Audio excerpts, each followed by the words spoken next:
there it is. It's the last one on discussion. Number 7.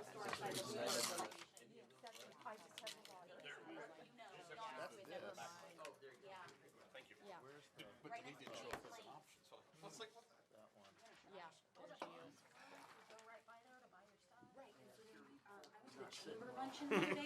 I only had a couple bags. I did too. If you want, we can go back to trying some, other things. Yeah, that's you. I'm sorry, I don't know what you're talking about. Right? Right. Oh, That's true. They said, thank you. Yeah, I was gonna say, these Even pizza, helping line so at the school board meetings. Well, that's a full-time job in itself. Mexican That's what it food says. and trail The really community. Alright. And yours says, trying to thanks buy for me babying, something. thanks for taking care of me. yeah, I meant to talk to you about because the city's going to do. There's 4, right? Oh, he's Yeah, the last. Oh, but they wrote a lot. Yeah. What's the order of those? Yep. Yeah, it's cool.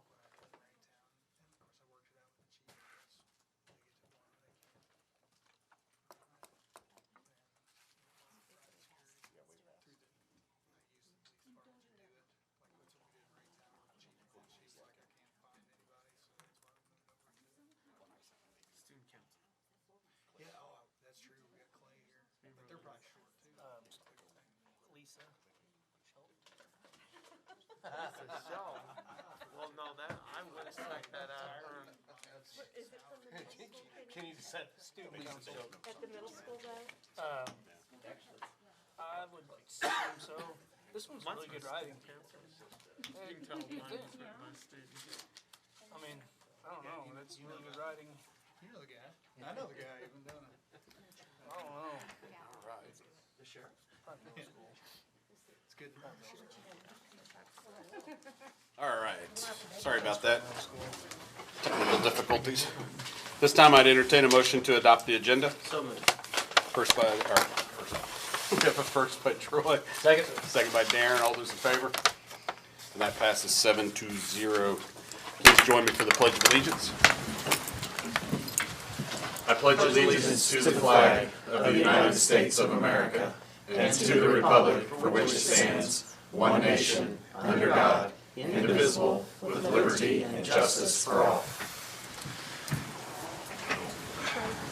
Does that go back and amend the Yeah, agenda? I was going to do it now. Is that okay? Well, we just adopted it though. Oh, Because it's. I'm sorry.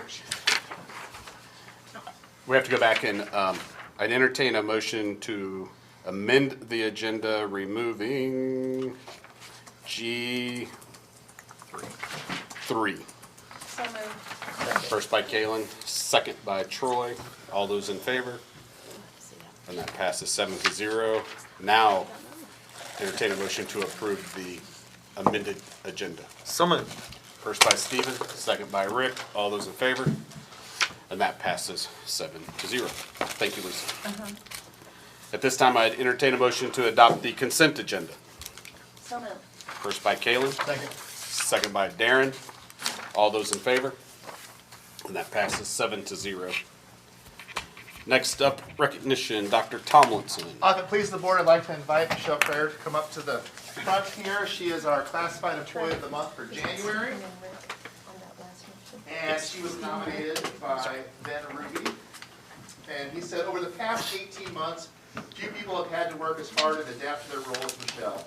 During this time, she has gone above and beyond to ensure that the students at the middle school have been safe and cared for. This pandemic has presented many new challenges, and Michelle has answered the call anytime something has changed or needed to be adapted. The middle school is lucky to have such a caring and hardworking nurse. We really love having her on our team. This month's employee of the month is Michelle Fair.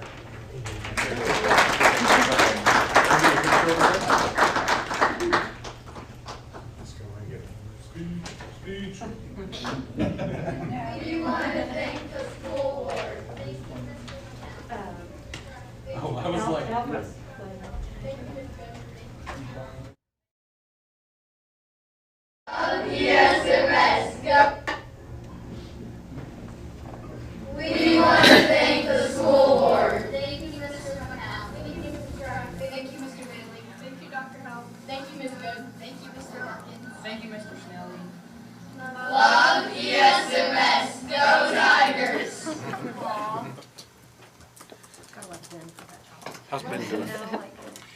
Well, it's starting to get to him, but he Well, finished it's his 10 with last Friday. He's got 2 more. That's crazy. All right, next up is that great school board review. I'm Brent, roll that DVD footage. Gotta be a certain age. I know it.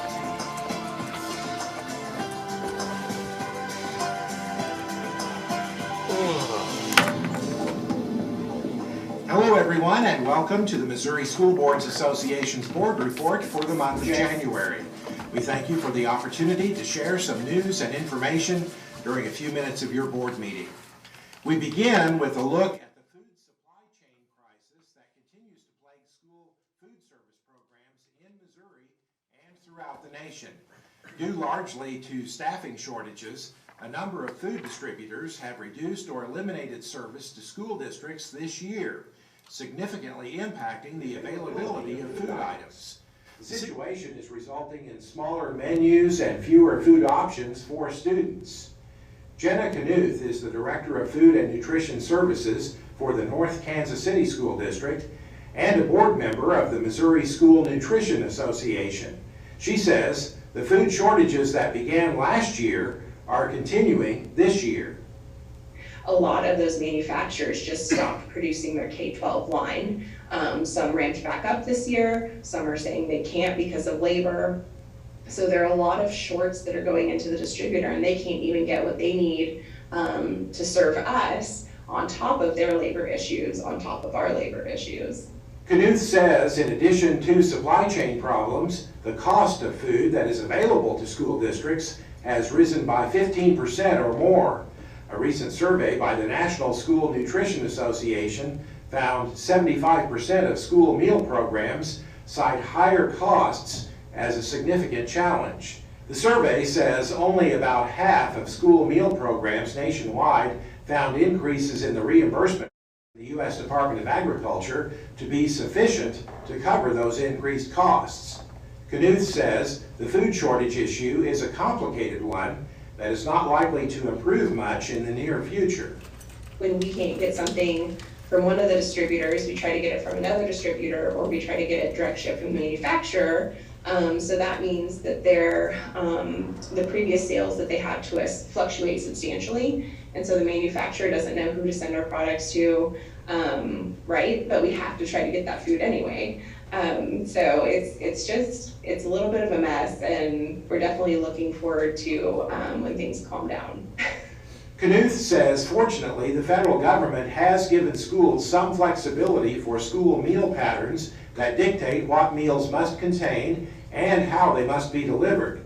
She adds the food supply challenges are coming at a time when school food service programs are facing staffing problems of their own.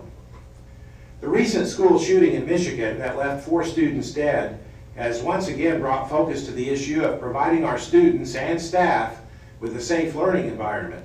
The founder of a group called Safe and Sound Schools, Michelle Gay, addressed the issue of school safety at the recent Safe Schools and Colleges Forum sponsored by MSBA's Center for Education Safety.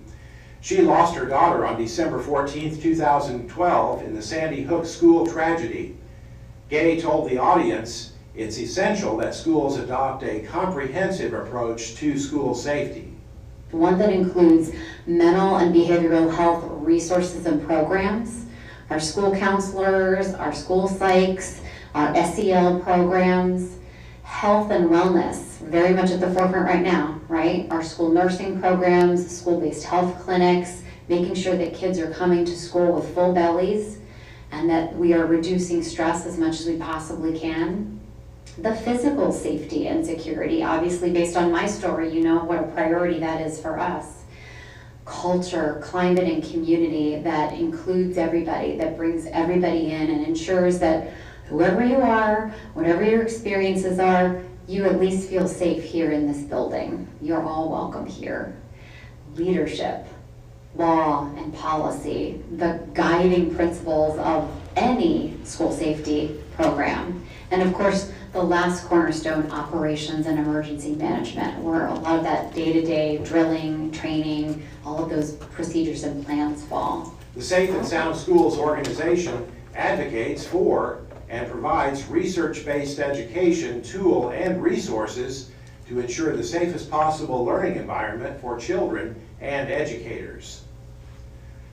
The 2022 regular session of the Missouri Legislature convenes this month, and education bills are likely to be a major part of the legislative agenda this year.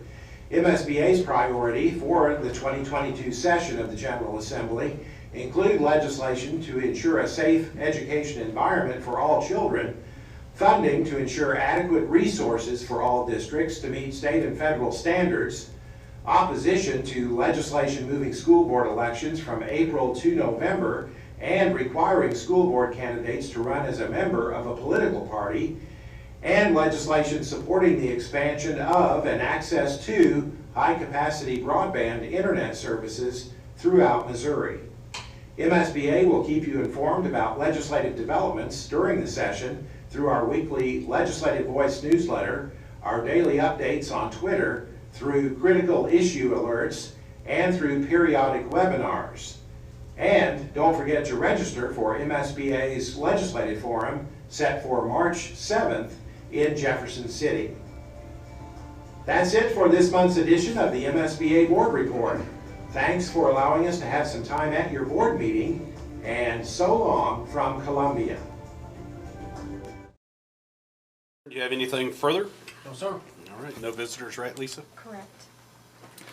All right, moving on to Superintendent's Report, Construction Update, Dr. Hucks.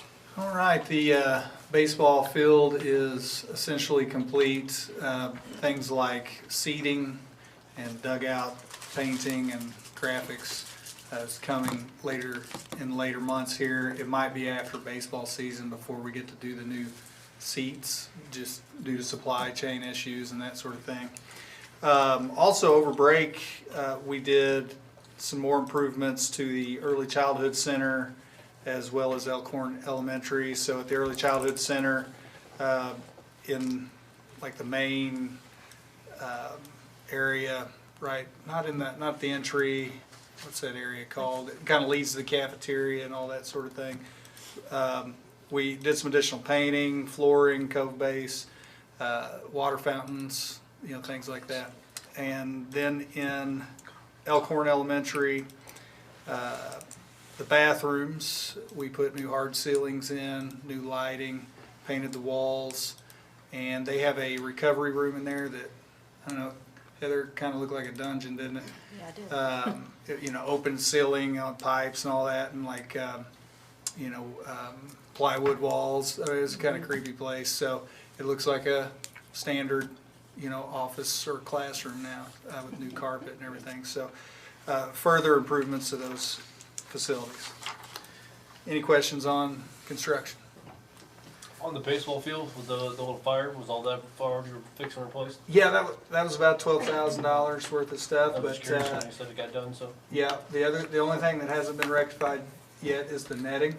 It's on order as soon as it comes in. Well, once the weather gets better, we have no reason for it to weather in this winter, but in spring we'll put it in. Thank you. Anyone else? All right, enrollment.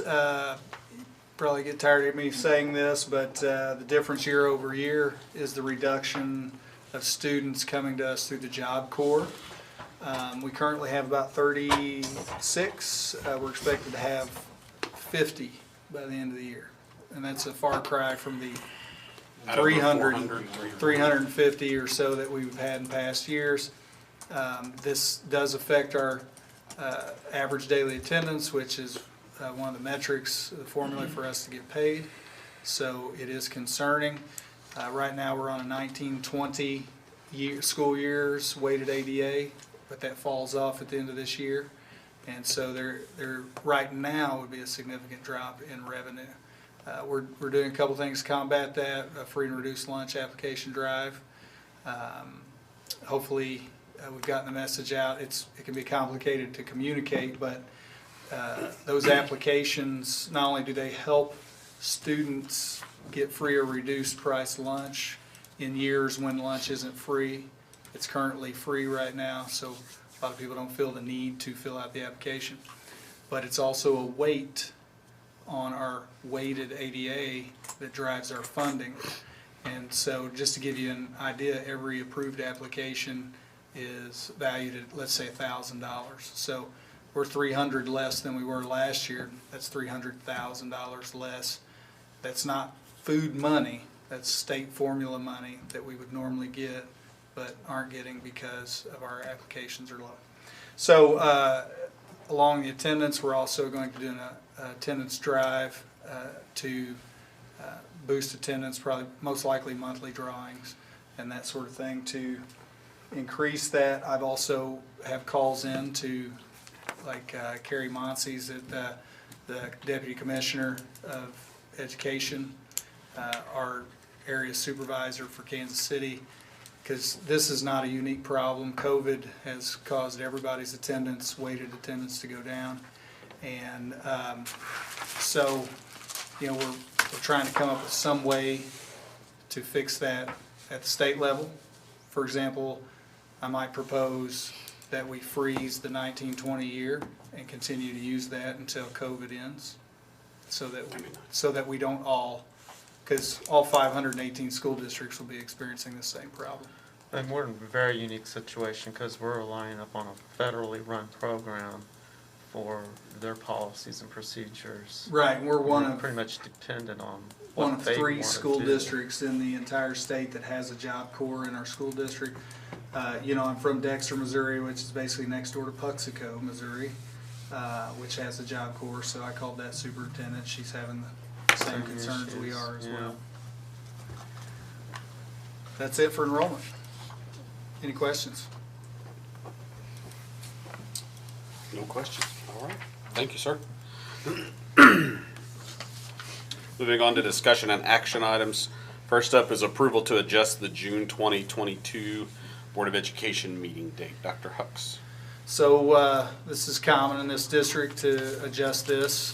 This is a housekeeping measure, basically to reconcile the budget from estimated to actual expenses so that we can close the budget year and start anew. And that's, what was the date on that? June 27th. Yeah, June 27. We do it every year. We just normally do it in May. Oh, do the vote to change it? Yeah. Well, April, We usually May. do it early. Not too early, though. Oh. So, at this time, I entertain a motion to move the June board meeting to the 27th. First by Troy. Second. Second by Stephen. All those in favor? Did anybody have questions? Yep, I have a question. So is that, we would not be having the 13th meeting of this, the meeting for the whole month? That'll be the meeting It for would the be whole the month. 20, okay, that's why I was making sure it just wasn't a. An additional meeting. Yeah. Yeah, just Thank a you. date change. Just day change, thank you. Yep. All right, any other questions? All those in favor? Thank you, 7-0. All right, next up, long-range facility plan update, Dr. Hooks. All right, I got Aaron Hart here from Insight Design who's going to go through a presentation. You might recall that we hired Insight Design earlier this year to conduct a facilities assessment. And this assessment is not totally complete, but we've made a long way through it. It's time to update the board and give you facility report cards on where things are. All right, thank you. It's good to see everyone again. There's a couple new faces, but looking forward to getting back into the long-range planning process. So we worked with you guys several years ago, 4 or 5 years ago, to go through this process, and it resulted in the previous bond issue. And it's time to kind of revisit those plans and take a look at what we have and see if there's been any major changes, you know, in terms of what the plan should be to the existing facilities, enrollment, all those things, and start moving forward for the next year or for the next bond issue, whenever that may come. So in this process, we're still kind of wrapping up the first half of it. It's really where we just go out to the buildings and we do most of our kind of data collection and analyzing of the situation. So we did facility assessments like we did last time, so we repeated that process. Engineers, architects, educational planners. It involved a physical evaluation of facilities. Also included a interview with the building administration and a tour with them. And then we did a staff survey, some other surveys to collect feedback on the facility and how they're operating. I'm here to kind of give you a report card score tonight, and then we'll, after this, decide on how we move forward with this information. So We try not to interpret much of the information ahead of time, we just report to you what we're finding, and then we'll work with some committees and do some more engagement to figure out what all that information means and how a plan might come together for the future. So, there we go. There's half my team. Some of them are not on the screen. Oh, there we go. Myself, you know Patrick, he was the lead for our firm on the previous bond issue on those jobs. He's still involved. He does more of the implementation side. I run the planning side. So we kind of run parallel to one another, try not to cross paths too much. As much as possible. He still has hair, and it's just, you know, it's bad looking for me when we're next to each other. And then another new face is Aaron Desma. He joined our firm several years ago. He came from a director position at another educational architectural firm.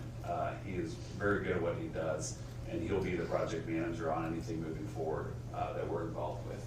Amy Schaefer is one of my colleagues. She's an educational planner, and we had 2 engineers from Henderson also go out and evaluate the building systems.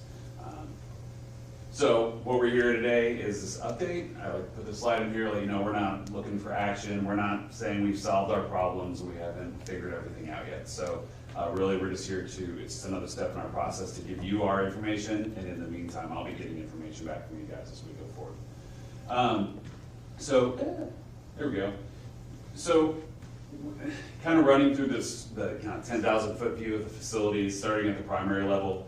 You know, you knew this building is Cornerstone. The oldest out of this lot is kind of combining the former Westview Elementary, now Early Childhood Center, and Elkhorn.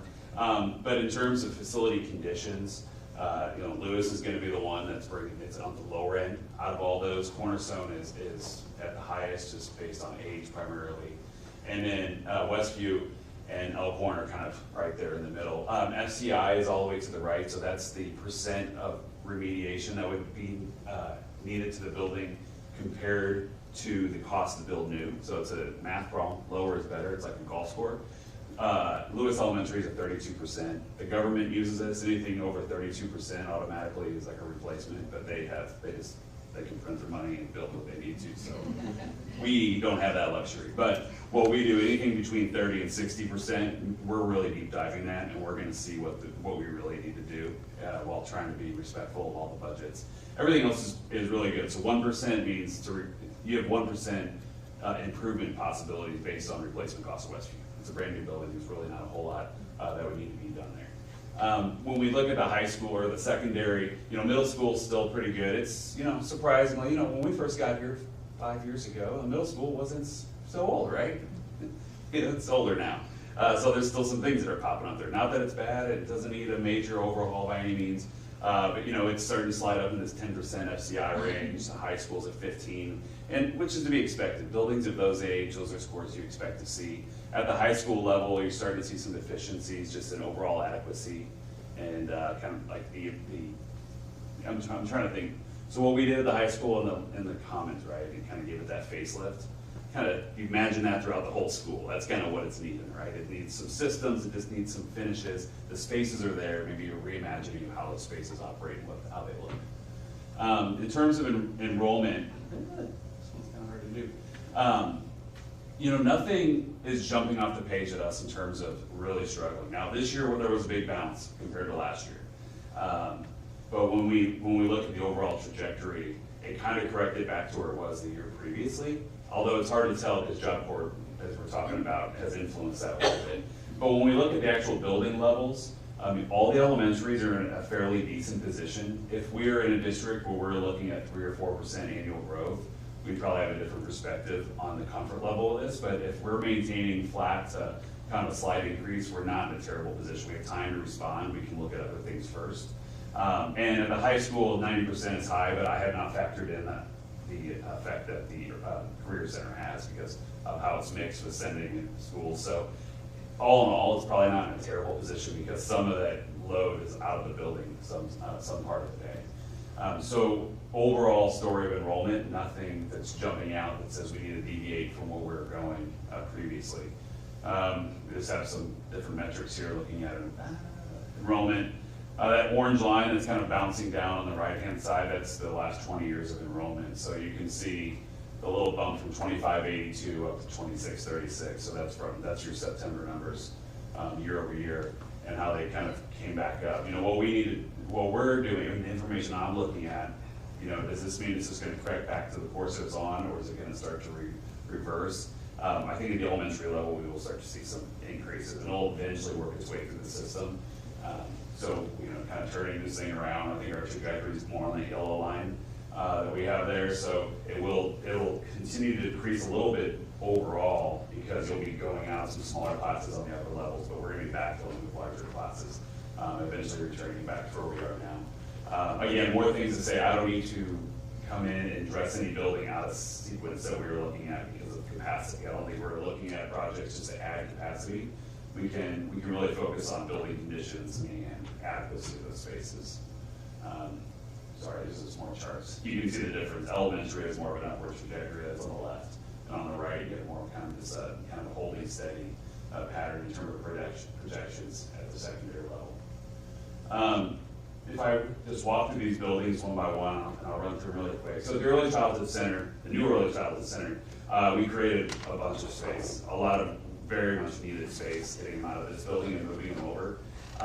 What I heard a lot in the buildings is they would like to get Elkhorn. I don't know if you've heard this term before. It's been turned into a verb, which means just that overall facelift. Now, my scores are slightly out of date because some of the things I picked up on have been addressed over the break. So, you know, just some painting, carpet finishes, things like that. But there's still some mechanical HVAC concerns that are in there. There's still just the idea of converting it from what was, you know, 5 to 10-year-olds or 5 to 11-year-olds down to 3, 4, 5-year-olds. And then continuing to address that building to implement the program ideas that the district has. There's several empty rooms. I don't even want to think that they're empty because, you know, in the director's head and everybody else has said they're full already. They're going to be. There's huge demand for that program. She spent most of her time showing me outside where all the additions were going to go, right? Big dreams. And that's great because I'm sure there's a demand. So, but we need to slow down a second. We're going to look at the building we're in now.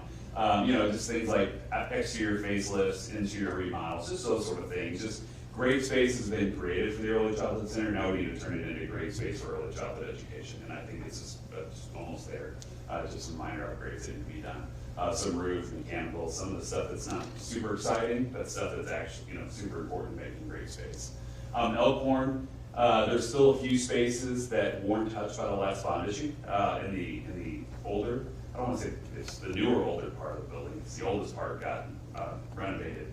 Just some older finishes, those bathrooms you referred to that I have to see what got done, but they definitely needed some love in there. And a couple of punch list items, just rounding out the building and getting those taken care of. Parking lot would probably need to be addressed, that would be a candidate, but no major projects at Elkhorn. That building's set up for a while. Just coming back in and fine tuning a few things and setting it up for the future. Lewis, you can see the grades around here. I equate our scores to actual grades. You know, if my kid came home with B's, A+s, I mean, I wouldn't be replacing my kid, but I'd be considering that on this. But I'd consider it. Right? That's what I'm telling you. I want to consider it. Is that an option? Kids, you know. My kid gets these grades and talking a lot during school, so I can't say much. So, you know, that's Lewis. Our comments are very you know, similar to what they were before. Traffic, I mean, getting rid of the hotel that was there and increasing the parking lot was great, but it hasn't solved traffic flow. It hasn't solved a lot of the parking that's immediate on site and site safety. The building is still, you know, still has parts that are deteriorating. It's a lot of steps for kids to navigate that building. So the overall setup, it's set up more like a middle school. I can go on. I'll just leave it at his score. I have one question on Yes. Lewis and the statement Lewis. Those ages definitely off. They might be. It was been 23 years, and I know it's way longer. At Lewis? No, it's not 23 years. High school also was, Yeah. was off on how old it is. We're going off some drawings, so we may not even have the original set. I didn't even see that on Lewis, but it's old. It's old. 70 years old. It said 23, I was like, that can't be. The core piece, yeah, it's gotta be that old. Not that it matters. I mean, Lewis is struggling with things that, I mean, we tried to resolve before. The district put in an elevator, that you have to which I heard breaks down a lot, but you have to access through classrooms. It's really not ideal. When we look at accessibility, we want kind of like she talked about the safety thing on the MSP. You want people to feel welcomed and accepted, but you have to like disrupt the class if you're in a wheelchair to go up and down and navigate the building. So it's not ideal accessibility. Those are things that every time you kind of look at Lewis, there's a little something like that, and trying to find through this.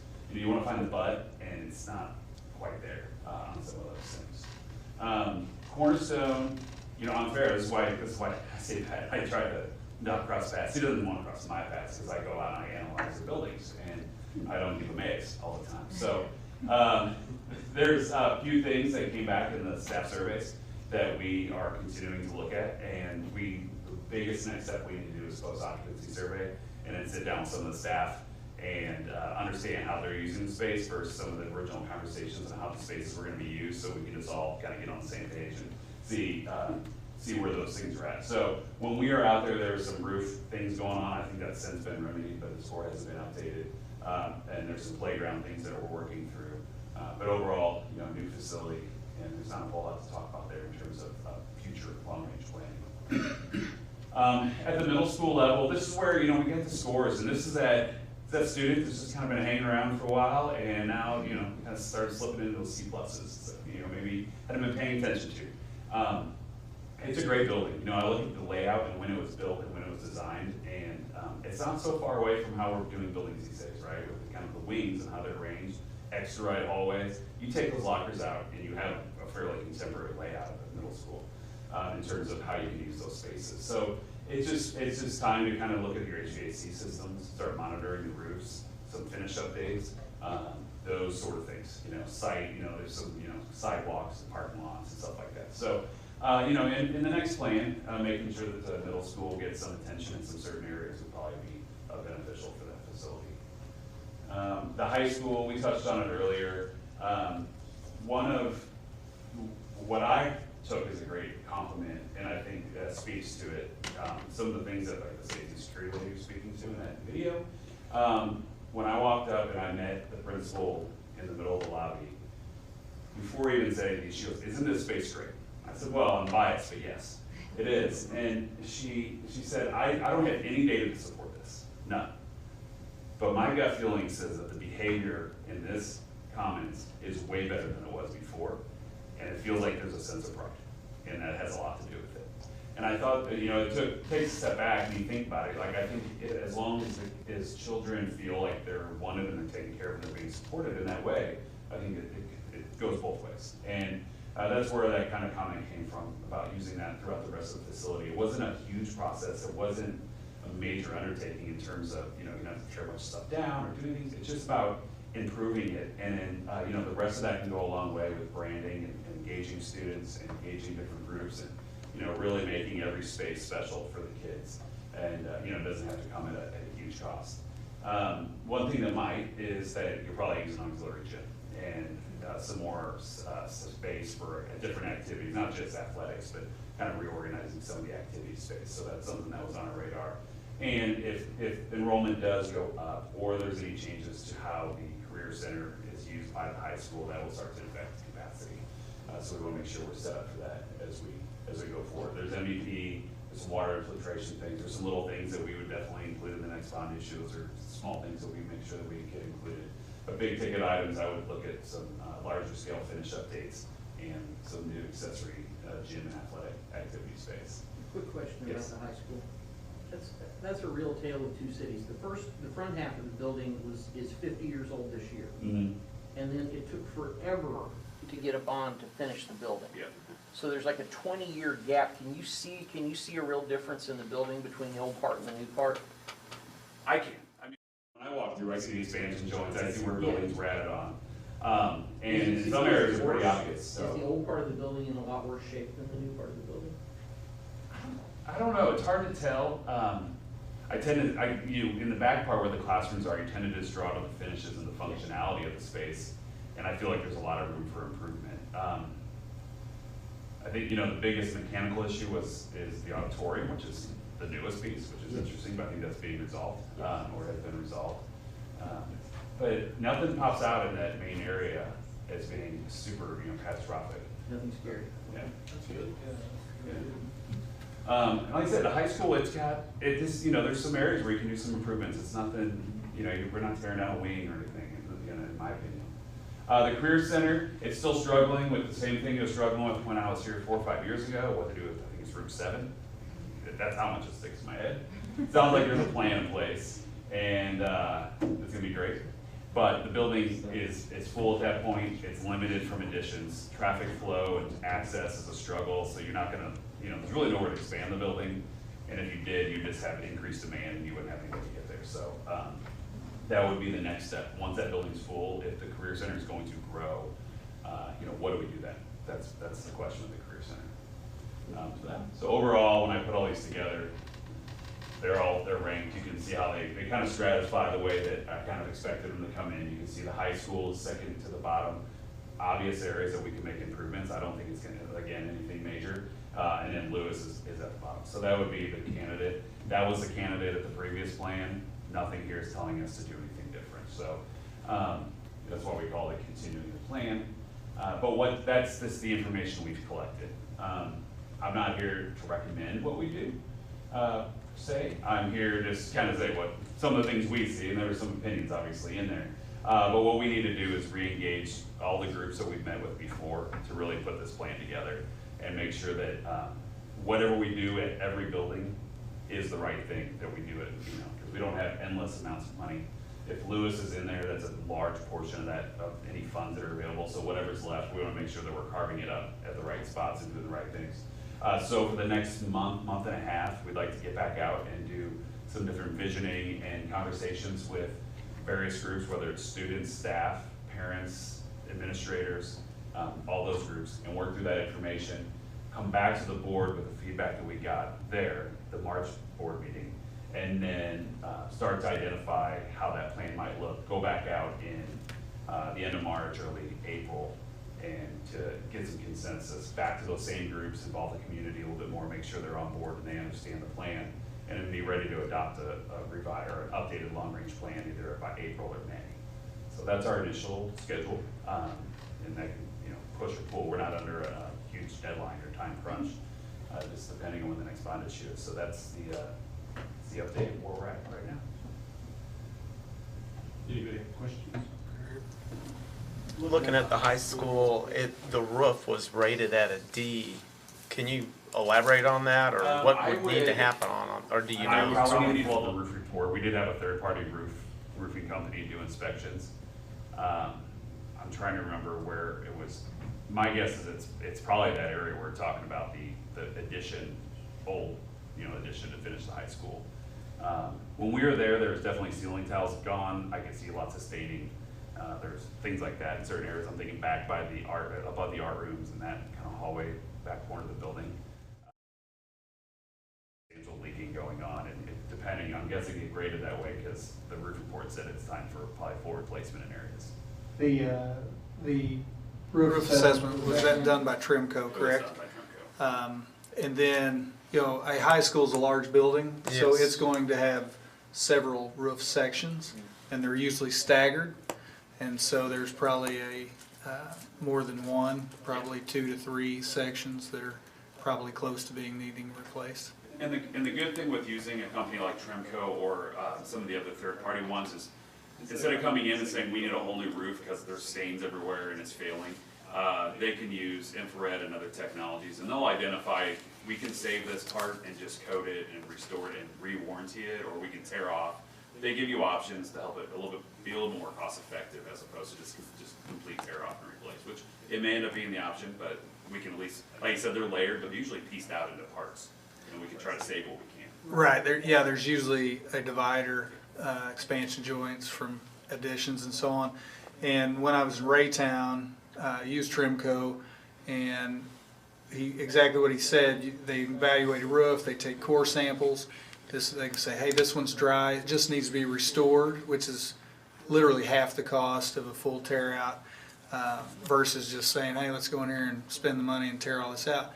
You do a restoration, you get the same warranty as if you would have done a tear out and so on, but half the cost. So there's a lot of value to using that third party. Lexington just did that.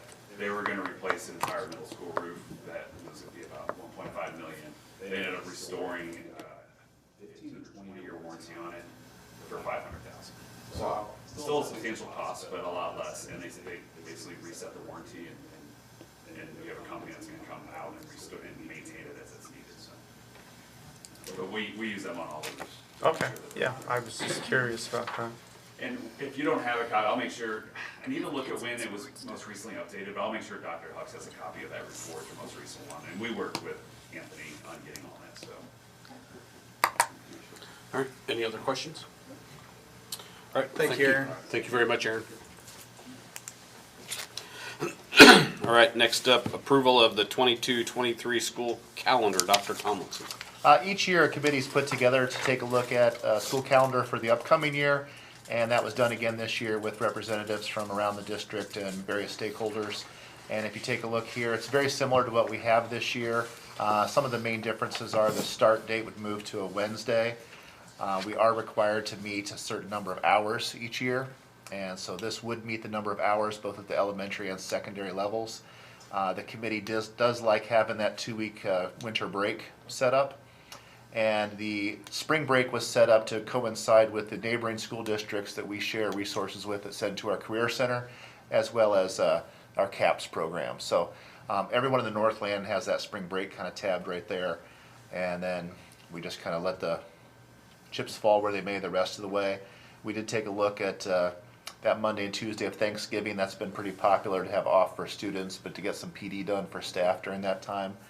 And then once you kind of put those things in place, it kind of sets itself up. So there's not really a lot of options once you put some of the big breaks together.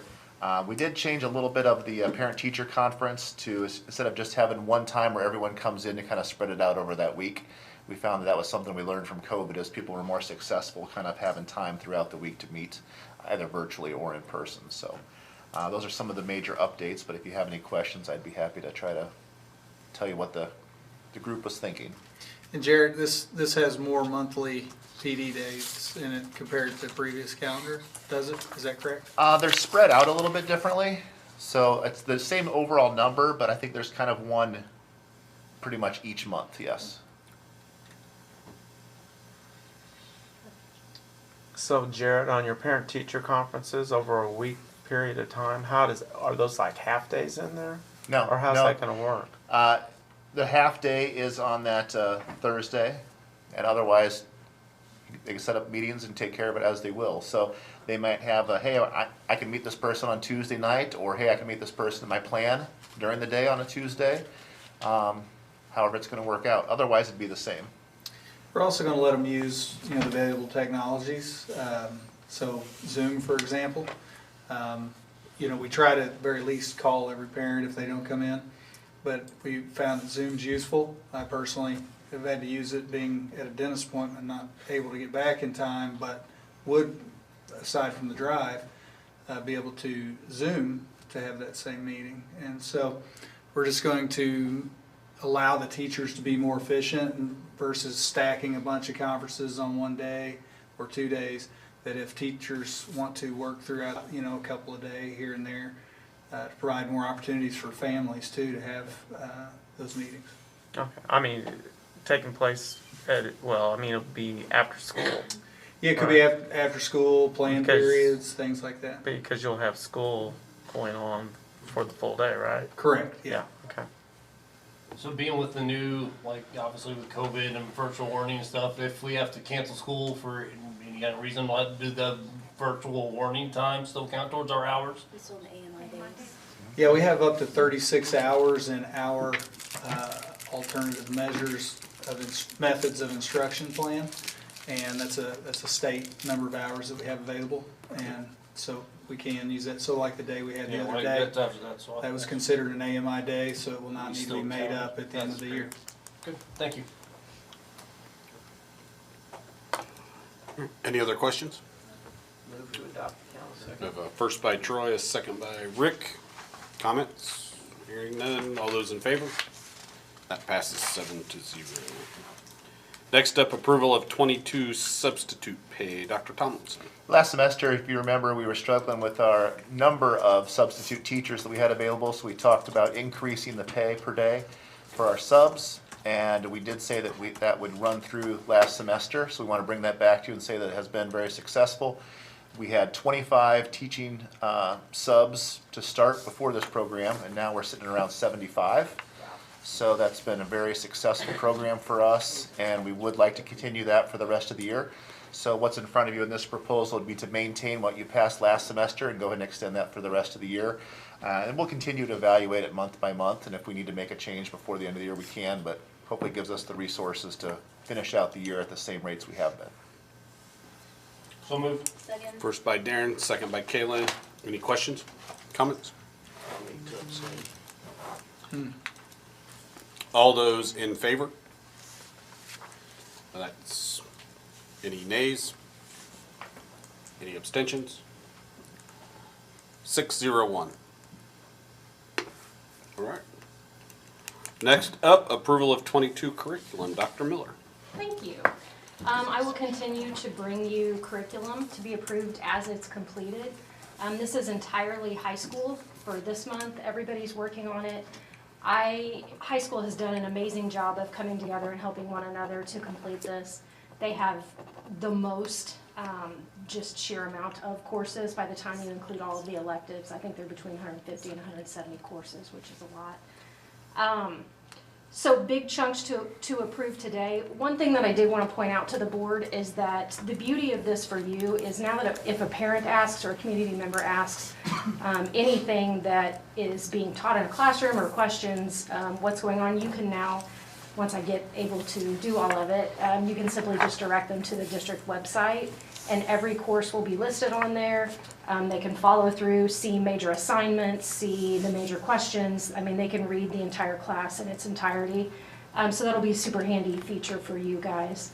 I am going to bring the remainder of the high school curriculum to you next month. The high school actually is done pending review by all of our administrators. So again, I could not be more proud of the high school and the work that they've done. Middle school, hopefully have that, I will have that to you by the end of the year. So they're working really hard on that as well. Been using a lot of PD opportunities. So just wanted to bring this to your attention for approval, and hopefully next month will be the last time I have you approve high school courses, because they should be done. So All right, entertain a motion to approve. First by Kaylin, second by Rick. Any questions or comments for Dr. Miller? No, this is exciting. I know. I love that you're excited about curriculum. I'm excited, me too. Sweet. All right, hearing no questions or comments, all those in favor? And that passes 7-0. Thank you, Dr. Miller. Last up is approval of the 22 through 26 CSIP plan. Dr. Hucks. All right, last but certainly not least, some of you participated on this stakeholder group to renew this continuous school improvement plan. It's going to be a big, big part of MSIP 6, and we are all going to tag team this and speak to sections, but it wasn't the four of us who put this together. This was like a 30-person stakeholder group, including students, teachers, parents, administrators, among others. And so this should be our guiding plan, our guidebook, our map, if you will, for the next 5 years. We will review it annually, and it's probable that there will be some sort of changes made, and then the board votes to approve on those changes annually. That'll likely be done each summer. And so with that being said, the first area is student performance, so that's going to be Dr. Miller. Thank you. Again, I get to talk about curriculum, so thank you. So wanted to go over, we had two main SMART goals, and one really is strictly about curriculum, and then the other one really involves assessment. The first one with curriculum, and I'll just read it and then kind of explain it a little bit. The district will provide and deliver a guaranteed, uniform, and viable curriculum by providing effective instruction and support. The main thing right there is the first verb that you see, which is provide. Currently, we haven't in the past had a complete curriculum to hand a teacher when they come to our school district. And so I am eager and excited to have that completely done. Also, part of providing that curriculum is offering what we call a curriculum cycle, so that teachers will be involved in continually updating that, maintaining it, making sure that it's aligned to DESE standards. All of that is really important because how we are assessed by DESE in the form of like MAP scores and all of those things, they use those standards. That's basically our scorecard. And so the curriculum that we are currently writing now will basically ensure that what students are learning is the same thing that they'll be assessed on, so that we can truly kind of measure what we're doing. The second thing in that is making sure that the curriculum that we write that is aligned is delivered, that each kid is having access to that curriculum in an equitable way. What you get at Elkhorn in 3rd grade is the same thing you get at Lewis and Cornerstone. So that's completely important when involving equity. And when it comes to curriculum, I know that that's a priority for our district to make sure that everything is equitable. Moving to the second goal, the district will monitor and analyze the success of instruction through the systematic use of assessments as measured by state and local test scores. Again, I mentioned in the first SMART goal a little bit about everybody's familiar with the state assessments that we're all held accountable to, and EOC scores and MAP data. One of the things that you can actually do is that's the best check for if your curriculum is on point. You can kind of take a look at those MAP scores. They break it down for you question by question, and you can actually see where your deficits are and what your kids are missing and go back and do that. So everybody thinks of that when we talk about assessments. You go naturally to the MAP and the EOC scores.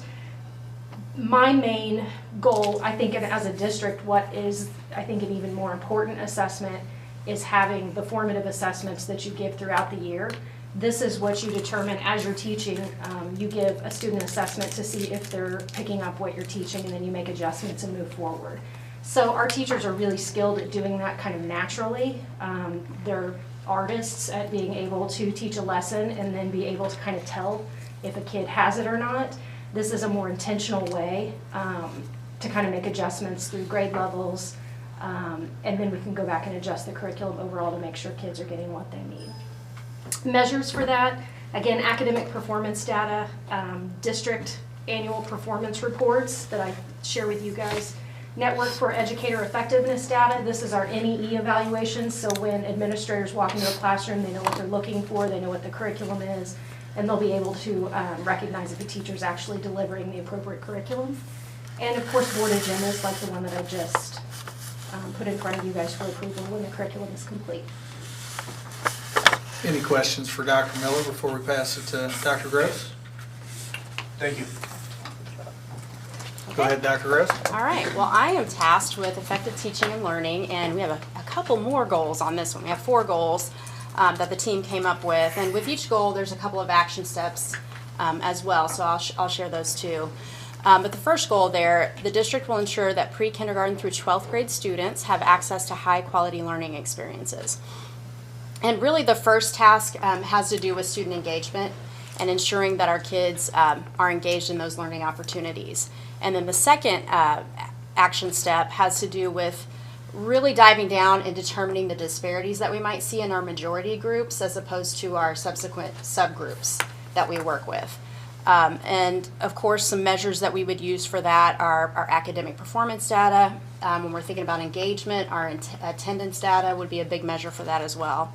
And also just considering the technology that we use and making sure that's refreshed to keep kids engaged would be another important measure for Goal 2.1.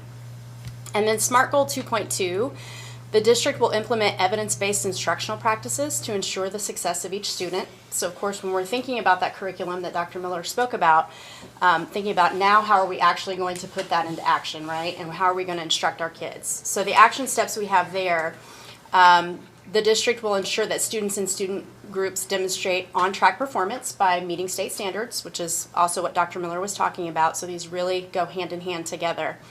And then the second action step is ensuring that technology effectively supports the teaching and learning process. So we want to make sure that the technology isn't just a streamlining tool that we give and put in kids' hands to use, but it's embedded and it's an integral part of the teaching and learning process. And so that really kids are getting that authentic use of technology and being able to make connections beyond the classroom and really beyond our local community, and even some global connections to be able to enhance that teaching and learning process. And so then SMART Goal 2.3, the district will provide a comprehensive multi-tiered system of support that addresses the academic, emotional, behavioral, social, and physical needs of each student. That's a big one, and we have several action steps under that one. And that's one that Dr. Miller and I will really be working hand in hand on, because you can see the academic pieces, the behavioral pieces, all of those in there together. But the primary action steps they're really similar, but the first one is establishing behavioral supports that are implemented with fidelity at the classroom, building, and system level. The second one is establishing academic supports that are implemented with fidelity at the classroom, building, and system level. And then also the third one is implementing methodologies to support social emotional learning based on student need. That's obviously become a prevailing part of what we're working with students in very challenging times. So want to be able to ensure that we're integrating those social emotional skills, not only for students, but also for teachers, and helping them being able to respond to students appropriately. So that will be a big piece of Goal 2.3. And then Goal 2.4, the district will ensure that professional learning activities support effective instructional practices throughout the school system. So the big action plan for this one is ensuring that we really do have professional learning communities again. And so that's an important piece that really helps us to be able to create a structured and scheduled professional learning process that's job embedded, and ensuring that each building has that professional learning community and is responding appropriately to the professional needs of our staff, which leads to the second action step, which is exactly that, responding to professional learning needs of staff members and ensuring that all staff members have that opportunity to continue to learn and enhance their crafts. I know a lot of times we primarily think about our core teachers or even our administrators, but sometimes we forget about all of those support staff and some of the unique teachers that need that opportunity to ensure they're continuing to learn and grow as well. And you see the measures there, a lot of the same measures that we will use to be able to track that. And that, if nobody has any questions, then that leads us to Dr. Tomlinson. The next section's collaboration, and it kind of deals with the culture of the school district. And if we really take a look at what we're trying to accomplish here, it all comes down to trying to engage each different stakeholder, whether that's students, whether that's staff, whether that's taxpayers, parents. We need to have an environment where everybody has a seat at the table and that their voices are valued and they're heard and they're able to feel as if they're part of the process of the learning, not just for our students, but for our community. So that's really what this is about. This section deals with taking a lot of surveys, actually talking to people, engaging them, and then using that information to report back to them. Not just getting the information, but saying, hey, here's what people think, so that's why, here's the steps we're going to take going forward. There's also a few areas in there where we want to make sure that we focus on new people to the district. How do we take new teachers, new staff members, and kind of help them out and get started? It's a little more difficult when you're starting somewhere new. So we want to make sure we're giving those people support, especially to make sure they're successful. So that's really kind of summing this up from how we're going to approach this and how we're going to engage people and make sure that everybody's on the same page. Question? Any questions for Dr. Tomlinson? Thank you. All right, the last section here is leadership. There are 4 SMART goals here as well. The district will develop the annual budget for alignment of district resources with the CSIP and other established budget planning processes to ensure compliance with the board's targeted 20% financial fund balance reserves. There's a multitude of action steps here, but in short, the goal would be by the time we're done with this CSIP that we're in a position to receive the Meritorious Budget Award, okay?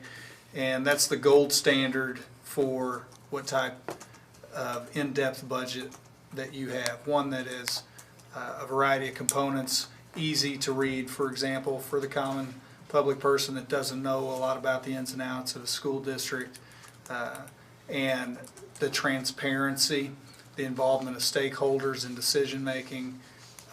There's a variety of things that would go into a meritorious budget award. But again, that's the goal there, is to create the best possible annual budget, and that is the standard we would use to do that. Doing things like honing in on estimated versus actual. Like, you know, I might tell you all year long, oh, we're running hot, we're spending way too much money, we might run into deficit spending. Then you get to the end of the year and it's like, our reserve balances went up again. And people are like, what happened? I thought we were spending more money than we had. And that can affect things like steps for teachers, you know, raises to the base, things like that. And so to utilize money in the best way possible, you need to really try to hone in on that. So that's a big aspect as well. We're also going to look at a zero-based budget approach, and that just means instead of saying, hey, you get what you got last year plus 5%, we go through all that and say, do you actually need this again this year? So we start out as though we have nothing and build from there versus just continuing programs that we may not need to continue. I know when Dr. Miller came on, we had several programs that we were paying for that apparently weren't being used. You know, so that's where you go to that zero-based approach. It forces you to look at everything and spend the money more efficiently. Optimizing the tax levy, you know, that's something I think this district's always done a good job of, but you notice this year we put 90 cents into Fund 4, you know, to build capital for potential future bond projects. Monitoring bond capacity, classroom trust fund and 7% transfers, potentially using lease purchase funding, and also considering other resources. For example, Raytown, we hired a company to write grants, paid them $50,000 and ended up in first year alone with $500,000 worth of grant funding. I've obviously contacted that same company for use here, and we're looking at for example, a $250,000 safety grant that we're going to engage in February and try to get that. So you may remember that very first meeting I came here, there was an item we were considering. We called it an intercom system, but it was a messaging system for school emergencies beyond intercoms. Well, that was a $250,000 system. The more appropriate funding would be a federal grant, like a COPS grant, for example, to fund that. So that's what we're looking at there. And I apologize in advance that I'm the most long-winded one of the four of us. Goal 4.2, maintain the needs for safety and security systems to protect facilities and ensure a safe and secure learning environment. So there's several steps here too, but we're lucky enough to have people like Jeff Kimsey working for us, as well as Anthony Berry. This pertains to him too. For example, you heard the Michigan shooting that was mentioned in the board report earlier, and you know, Jeff Kimsey came to me at the beginning of the year and said, hey, we've got these night locks that we'd like to put these barricade devices on doors. So we started in the secondary buildings and we're working through all the district to install those. But that's one of like 26 safety action steps that are in place here that we'll work on. Some of them are funding related that, again, we'll write grants for, we will set budgets for, etc. Goal 4.3, attract and retain a talented, highly qualified, and diverse workforce as evidenced through a 100% fill rate and a 98% retention rate. Well, that's a lofty goal right now, you know, 100% fill rate. I'm sure, you know, people are giggling. And retention rate, because of this economy is so hot and there's there's a lack of people to put in place. But this is a 5-year plan. This isn't a this year plan. So this is still a reasonable goal to work toward. You know, you set high goals so you can try to achieve them too. Let's see here. Several action steps involved in that one as well. Providing professional development to facilitate a systematic training plan, alternative opportunities for professional development. You heard the ladies talking about things like PLC earlier. Building capacity in instructional staff and leadership. Implementing a consistent induction model, so when we hire people, they all get the same experience and they get a complete and thorough experience so that they're prepared once they do start working for us. Assigning them a high quality mentor and doing that for 2 years. Aligning those opportunities to the district goals. Identifying employment candidates that meet our needs, and employing teachers and administrators who possess innovative and effective instructional skills, and we can do that by how we interview people. So that is SMART goal 4.3, and we'll go to 4.4. The district will improve two-way, reliable, and representative communication with all stakeholders to achieve a level of high established as a measure by the NSPRA using their rubric. And, you know, school districts are under attack, school boards even are under attack, and it's important that we move into a proactive, content-driven communication plan and a proactive marketing plan for our district. You know, there's lots of people in this metro area that can choose to move to Excelsior Springs or not. And, you know, a lot of times you'll hear a school district say, well, I mean, you can't choose your students, you know, so why market to them? Well, in the metro area you can. Maybe not in the middle of nowhere like Dexter, Missouri, where I'm from, but here you can. And so we can help this community overall by also implementing not only a communications plan, but a marketing plan. And being proactive in our communications, like, you know, updating our website with more content, like Dr. Miller was alluding to, putting our curriculum online, but expanding the usability of the internet, you know, to help us communicate as well, and communicate often and put out there. I mean, so many great things happen here every day that people just don't know about them, and the communications plan can help us do that. Just know about that one bad thing. What, you getting on board? But anyway, those are the 4 goals under leadership. So there were 4 priorities with essentially 4 SMART goals under each. All those SMART goals have action steps and measurements to go along with those action steps. As I mentioned, this will be reviewed annually and updated as needed. So for example, as MSIP 6 comes out, I can picture us making some adjustments once we know more about it. So does anybody have any questions about leadership and then this CSIP plan overall? Great job, guys. Thank you all, each and every one. Yeah, the stakeholder group is a large group, lots of people, lots of very helpful people. We couldn't have done it without them. And I mean, it's everyone from the students to the mayor and everybody else who's involved in between. All right. Entertain a motion to approve the 2022 to 2026 CSIP. So moved. First by Troy, second by Kalen. Any questions for any of the 4 presenters? Thank you all. You did a great job at presenting it, explaining it. And all those in favor? That passes 7-0.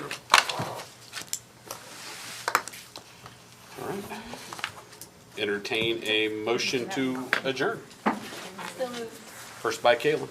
Second by Rick. All those in favor? 7-0. Have a good night. Thanks for coming.